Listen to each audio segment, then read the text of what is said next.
I'm Evan Hurwitz. And I'm Alex Mendelson from Spartan TV. There have been a lot of things going on in the sports world, causing some very interesting discussions. Today, we will be talking about the recent NFL draft, predictions for this NFL season, and the NBA playoffs that are going on currently.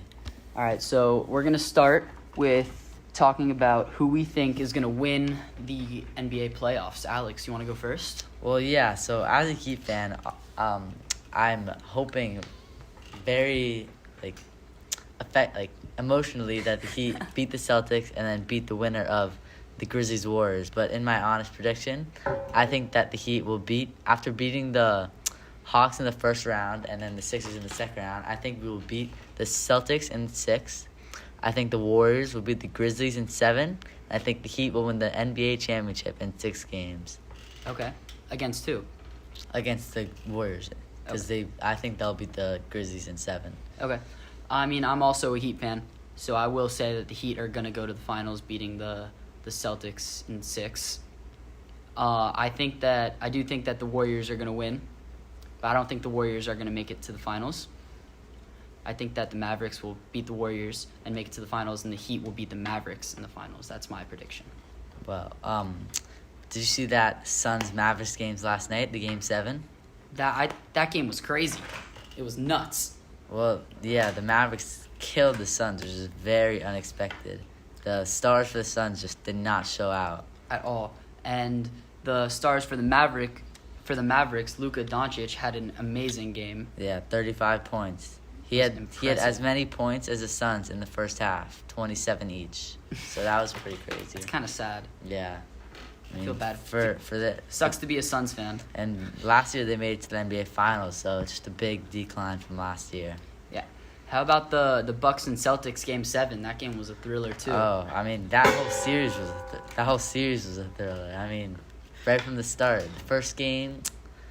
Trying to remember what happened in the first game, but every game was basically close. I remember the Bucks were down like 15 in the fourth quarter in one game and came back to win it. Yeah. So yeah, great 7-game series right there. There's nothing like a Game 7 in the NBA. Exactly. All those games are usually pretty close. What do you think has been the best series so far this NBA playoffs? I thought that the Heat versus Sixers was really fun to watch, especially for me as a Heat fan, and one of my friends is a diehard Sixers fan. And being able to, talk some smack during school and, watch the games with, with the intent of the game wasn't just to win. It was also to beat my friend, which, that added something to it. So it was pretty fun. How about you? Well, I would say the Celtics-Nets series, even though it was a sweep, I feel like every game was pretty close, especially that game winner in the first game. Yeah. But ultimately, I think that the Grizzlies-Timberwolves series was better, 2 young teams just going at it in the first round. It was good. Nice. All right, so now we will be introducing our guest speaker to this podcast, Sam Weisberg. Sam, how you doing today? I'm good, Evan. How are you? I'm doing great. Even better now that you're here, Sam. And Sam, now that you're here, I think we should talk about the NFL, considering that Alex and I are both Dolphins fans, and you are a Giants fan. Is that correct? Yeah, it is, sadly. So why do you say that? Well, the Giants have had a rough couple of years, a lot of developmental years, a lot of roster changes in terms of coaching. But I thought we came out the draft really strong with our 2 round 1 picks, Evan Neal and Kayvon Thibodeau. Yeah, I think those would be pretty good additions to your team. So I think what we should do is we should go through the season win totals over-unders and kind of make some predictions. Alex, you want to explain what that is to the viewers, yes. Listeners that don't know? Yes. So for every number that we say, let's say, for example, the first one, the Buffalo Bills at 11.5. So if we say over, then they'll have 12 or more wins this season. And if we say under, then it'll be 11 or less wins. So let's start there. Buffalo Bills, what do you guys think? I think the Bills have a pretty strong team. I love Josh Allen, their quarterback. I love Stephon Diggs, one of the wide receivers. I think they'll probably have over. I'm predicting about 14 wins this season, so I'll say the over 11.5. I'll say under because as a Dolphins fan in the AFC East, I think we'll sweep them, and so yeah, under. I'm gonna go with 14 wins also. I think the Bills have a really strong lineup, and as you guys know, there's crazy off-season additions this year. They were able to pick up Von Miller in free That's a big agency. one. I think they'll be a much bigger defensive threat now, and I think they're a Super Bowl runner-up. All right, now about the Tampa Bay Buccaneers. How about Tom Brady retiring and then coming out of retirement? It was a man. publicity stunt. It was Really? all a publicity stunt. Wow, that's wild. And then you just got offered an even bigger contract to announce sports for I think it was Fox maybe, Yeah, but 135 mil. That was It's a lot of 10 money. years. Makes them yeah. the most highest paid Or sports maybe it announcer was like ever. 335 mil. I don't know. It was over a couple years though, so It was it's like over it's like 10 100 years. million a year or something like that. Yeah. It's pretty crazy. So Alright. they're at an 11.5 over under. I'm gonna go under. I was because gonna go under also. I don't think they're gonna have I think like Brady. not a lot of wins, but I think Yeah. they're probably gonna have like 10 or 11. Yeah, I think Brady finally realized he's washed, and it's starting to become the decline of his career. Yeah, he's pretty old. Yeah, I kind of agree here. I think the team is really they've just taken setback after setback with coaching and losing players like Antonio Brown leaving midseason.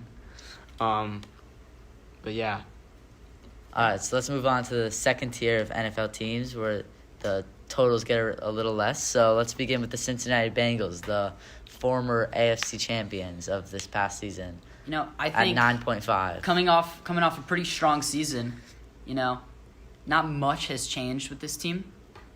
I'm still gonna go with under. I think the last season they had a great season, but I think it's a little more predictable now that they're gonna have a good season, so teams are gonna be more prepared. So I'm gonna think they're gonna go with like an 8 or 9 win season, but they totally could surprise me and go with another 14, 15, make it pretty far in the playoffs. What do you think, Sam? I think they're gonna go 10 and 11. Mm. So I think that their teams, they had a really young team. So I think those rookies, Jamar Chase and all those guys are going to get a little more experience. They have a really strong receiver core, really strong quarterback. And they were, of course, Super Bowl contenders, barely lost in the Super Bowl. Fair point. And I think they're going to have another strong season, but, we'll see. I think the Bengals kill this over-under because, well, their main need last year was the O-line. Like, that was their main reason of struggle. Joe Burrow had, like, No protection at all. zero protection. So they bring in Lyle Collins. They draft a couple O-linemen. So I think this year they come back even stronger and even more developed. It's definitely a fair point. I see how that could happen. I think that now we should look at kind of the teams that we're more interested in. So the Dolphins are listed at an 8.5 over-under, and the Giants are listed at a 7.5 over-under. So, Alex, do you want to start us off with those teams? Well, before I begin, first of all, head-to-head, the Dolphins are going to kill the Giants. It's not even gonna 100%, be totally close. agree. Dolphins had one of the best Sam's making some faces right now. Well, I have no say in the matter. The season hasn't started yet. I do think that the Giants still need more work. So I kind of agree there. Well, the Dolphins had one of the best off seasons of the season and of the franchise history. Huge pickup in Tyreek Hill. Yeah. Bringing Tyreek Hill, bringing Taron Armstead, bringing Melvin Ingram last night. Actually, we just made improvements all I around. actually didn't even know about that one. Yeah, I didn't know that. Yeah, either. Wow. just got him. Nice. So we just made improvements all around. I think, and contrary to the haters, Tua is a great quarterback. Yeah. I think he thrives in this new offense. Brought Agreed. in electric running backs, brought in speed, and I think we're going all the way And this I year. think having Tyreek Hill as his number one receiver as opposed to Jalen Waddle will open up Jalen Waddle, who he already has that Alabama connection with. I think that'll be pretty lethal throughout the season. And the Giants, they're a mess. Yeah, the Giants are a mess. We fired Joe Judge last year, picked up a new GM, new head coach, and we had a really strong draft.